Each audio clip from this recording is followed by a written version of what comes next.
the whole Bert thing is a bit. You didn't really spike Bert. I did not. Yeah. You did not really spike Bert? No, we made that up. I thought that was already out. You did, yeah. You already talked about it. But people don't believe you because you're a known liar. Wait a minute. That's the problem. That's not true.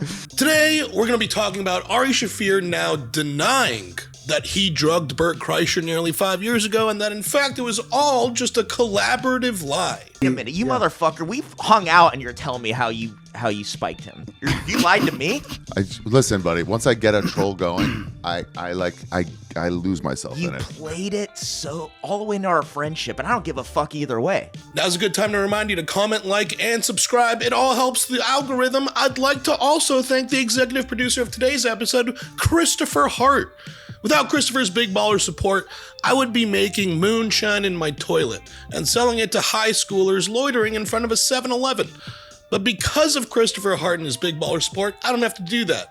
And if you want to become a Big Baller supporter of the show, you can go ahead and click the Patreon link in the description below. Welcome to Catching You Up with the Nadav, it's over.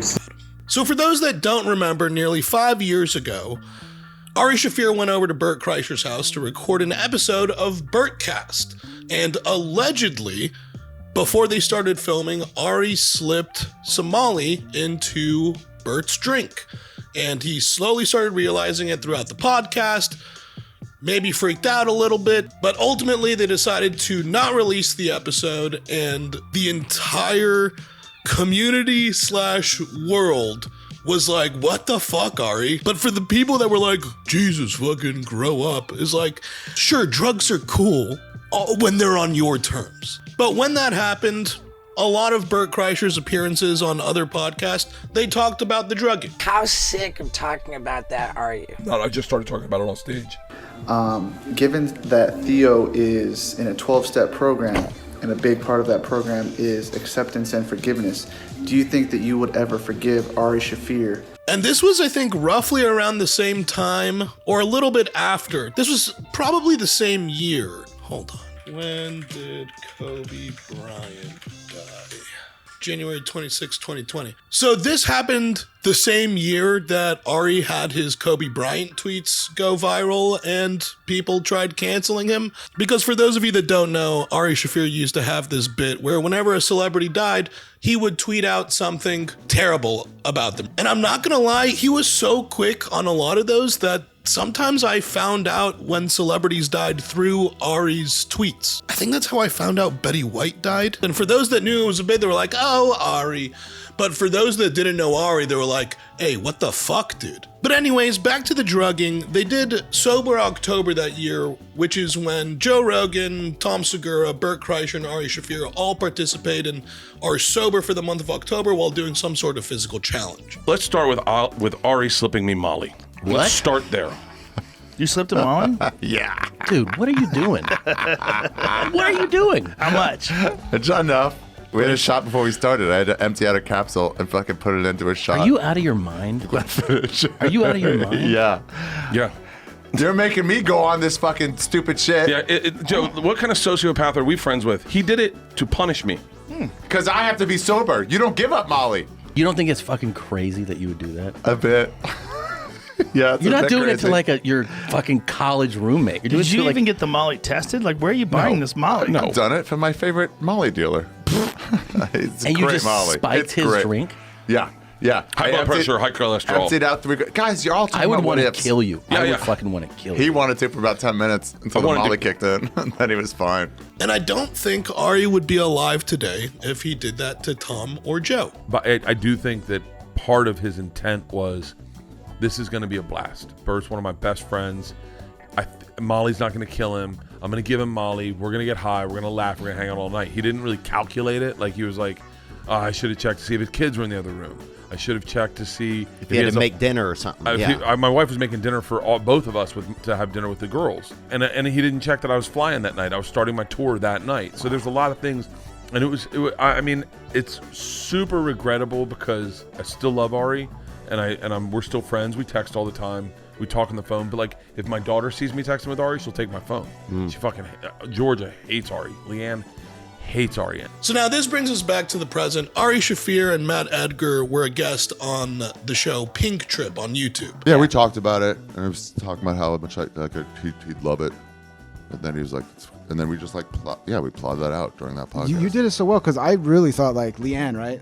Yeah. I was like, oh, dude. Yeah. Like, I was like, but I'd be pissed if I were. We can we recorded the podcast. We're playing it. We're like not. He goes, we just won't put it out. Yeah.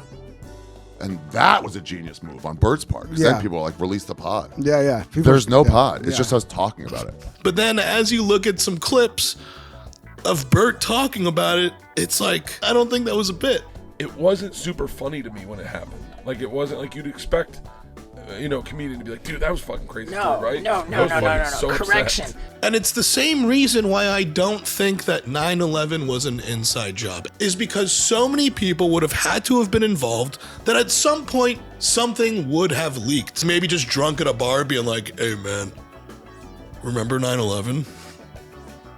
That was me and my boys. And to compare that to this situation, the people that were involved in the lie are Ari, who I think is fully capable of pulling this off, and also Bert Secret Time Kreischer, who I think would have a much harder time keeping that a secret. And in all the times that I had produced podcasts with Bert, he never even slightly hinted that it was a hoax. And here's the other thing to consider is that Bert's wife, Leanne, who is an absolute angel, really was not fucking down with this. So for those of you who don't know, listen to the Joe Rogan podcast yesterday. Our friend Ari Shaffir. Your friend Ari Shaffir. No. I invited Ari to stay for dinner. I was like, I cook dinner. Come stay for dinner. He's like, no, I'm good. I'm gonna leave. And imagine if that had happened with Isla home, Right. There's just no thought outside of Ari's agenda. There was no have the agenda and then get to the place and go, there are 13-year-old kids here. Bert called me in the bathroom and he said, I need to talk to you alone. I'm going to tell you something that's going to make you really upset. Oh, so he Yeah. he So he knew said, I Leanne was need on for it. you to put your feelings aside and take care of me. Okay. Because I am having massive panic attacks. And I'm sure there's no way Ari could have known. He's on blood pressure medication, blah, blah, blah.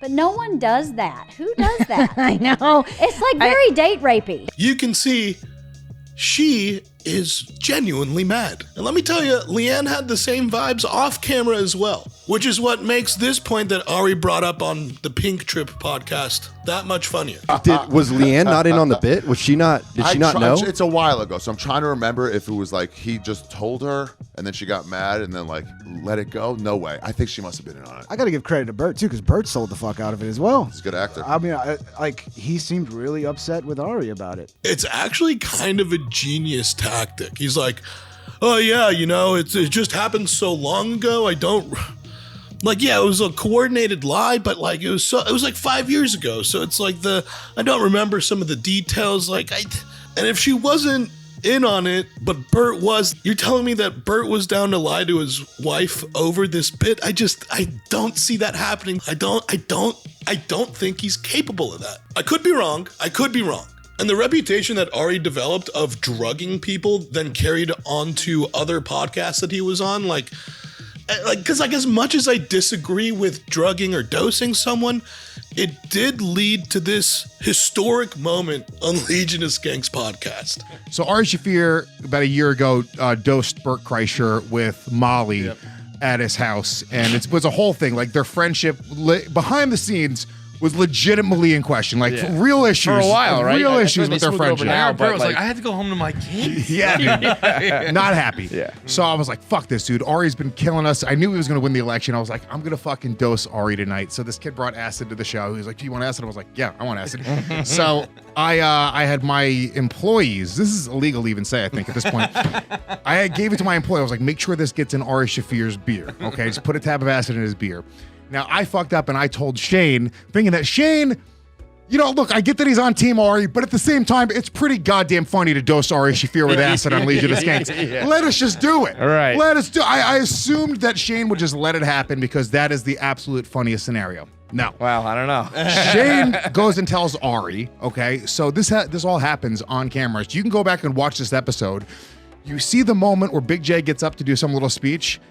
Ari takes the beer, switches it with Jay's. Big J. Now, Big J's never done acid in his life. He has massive anxiety as it is. He's an innocent fucking bystander right now. So Jay starts drinking it, right? And then, I'm having this moment. It's brilliant. You got to give Ari so much credit for this because in this moment, like, Ari starts acting like he's on acid. So he's like looking at the lights. And me and my whole side of the table are cracking up like, we fucking got him. Finally, we got Ari. We knew he's going to win, but fuck it. At least he's tripping on acid now. So I get up and I start gloating like, I am the king of mayhem, Ari. You ain't got shit on me. And then his face just stops and he goes, oh, really? And they reveal that Jay is dosed. And you just see Jay starts to panic. He's like, well, I'm doing it.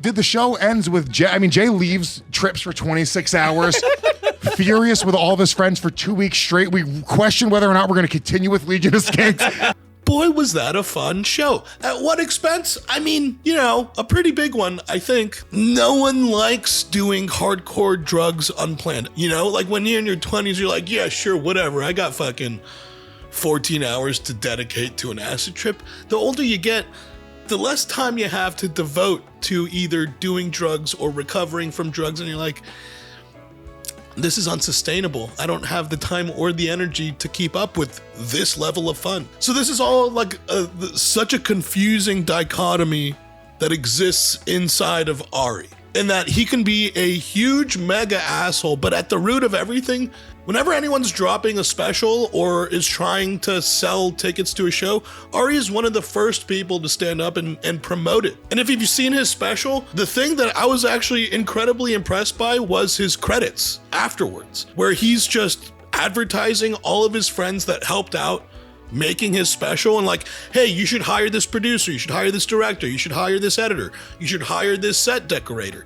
And they all did a fantastic job, but it's like, how do both of those qualities exist in the same person? And I think that's why I like Ari so much, is that it's a lot of chaos, but it's a lot of good. It's like, maybe this is what chaotic good looks like, or maybe more chaotic neutral. No, because there's good. He does good. But anyways, this has been one of my favorite revelations this week. And at this point, I'd like to thank everyone that you're seeing on screen. They are all supporters of the show. It'd be very difficult to put this show out as regularly and consistently as I do without their help and support. And if you'd like to become a producer of the show, you can go ahead and click the Patreon link in the description below. Comment, like, and subscribe. It's a great time to do that. But most importantly, I'd like to remind you that everything that you heard just now, this is a totally unconfirmed news. See you next week.